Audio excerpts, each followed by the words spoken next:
जय श्री राधे। जय श्री कृष्ण। श्रीमद् भगवत गीता अध्याय 4 श्लोक संख्या 10। मोह क्रोध भय से हुए रहित जो, मुझे लगा मन में मेरी शरण वो। बहुत सुध जो तप से ज्ञान के, ऐसे बहुत भक्त पा गए मुझे।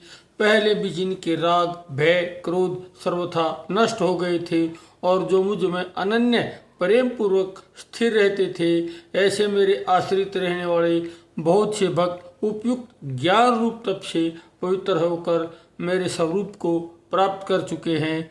पूर्व श्लोक में भगवान ने मोमिते कहा, क्या किसी ने उन्हें प्राप्त किया भी है? जिन्होंने किया उनकी क्या अवस्था थी? इन्हीं प्रश्नों का उत्तर यह श्लोक है। साथ ही एक प्रेरणा, आशा, उत्साह और आश्वासन भी है। पार्थसारथी गीता वक्ता के रूप में बहुत समीचीन समाधान प्रस्तुत करते हुए कहते हैं, दृष्टि संसार पर ही रहेगी, मन संसार को ही सत्य, नित्य, सुखदायी मानता रहेगा तो निश्चित परिवर्तनशील नश्वर प्राणी पदार्थों में राग होगा। जिससे राग होगा उसे प्राप्त करने की कामना होगी, और यदि कामना पूर्ति में कोई बाधा बना या जहाँ आसक्ति है वह अनुकूल नहीं तो क्रोध उत्पन्न होगा। जिससे आसक्ति है उसके अनिष्ट की भी आशंका से मन में भय रहता है। ये सब वृत्तियाँ साथ ही रहती हैं। भगवत तत्व जान लेने से संसार का आकर्षण समाप्त होगा, संसार की वास्तविकता समझ में आ जाएगी। राग जब भगवत अनुरूप ले लेगा तब भय और क्रोध का स्थान ही कहाँ रह जाएगा।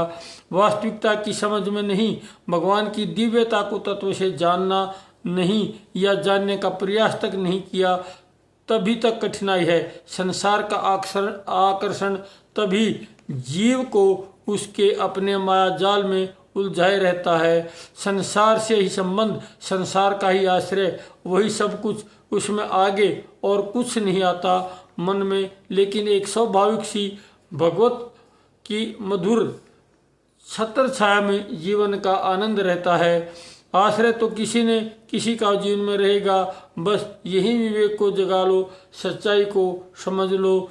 नाशवान का आश्रय नहीं, कदापि नहीं, कतई नहीं, वहाँ तो बस यथोचित व्यवहार है।